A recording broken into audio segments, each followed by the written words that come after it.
లోక సంబంధమైన విషయాలపై నుంచి మన మనసు తీసేయాలి. చూడండి, అంత ఈజీ కాదు అది. కానీ దాన్ని సాధించాలి దేవుని దగ్గర. దేవుణ్ణి అడగాలి, నా మనసు తీసేయండి ప్రభువా, దాన్ని గెలిచే శక్తి దయచేయండి, అమాయకత్వం తీసేయండి, మూర్ఖత్వం తీసేయండి, లోకాన్ని ప్రేమించే అమాయకత్వం తీసేయండి, నన్ను నేను మోసం చేసుకునే ఆ శక్తి దాన్ని తీసేయండి. హల్లెలూయా. నిజమది.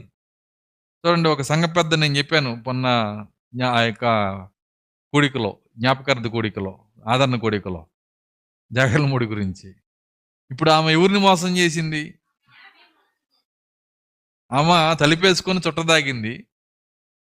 చివరికి ఆమె జీవితాన్ని ఆమె మోసం చేసుకుంది. ఆమె ఆత్మని ఆమె మోసం చేసు. కాబట్టి నువ్వు దేవునికి వ్యతిరేకంగా చేసే ఏ పనైనా నువ్వు ఎవరిని మోసం చేయలేవు, నీకు నీవే మోసపోతావు. నిజమది.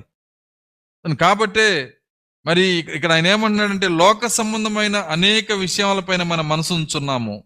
మనం ఒకవేళ మన మనస్సులో నుండి అట్టి వాటిని విసిరివేసి ఆయన కొరకు మరియు ఆయన త్వరగా రాబోతున్నాడని ఆలోచిస్తే, ఆయన కొరకు మొదటి కార్యం ఆయన త్వరగా రాబోతున్నాడని ఆలోచించాలంట.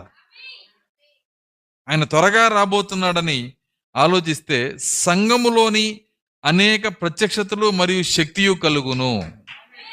ఆయన ఎంత త్వరగా రాబోతున్నాడో నువ్వు గనక ఆలోచిస్తే ప్రత్యక్షత వస్తుందంట నీకు. రెండవది, శక్తి వస్తుందంట నీ లోపలికి. హల్లెలూయా.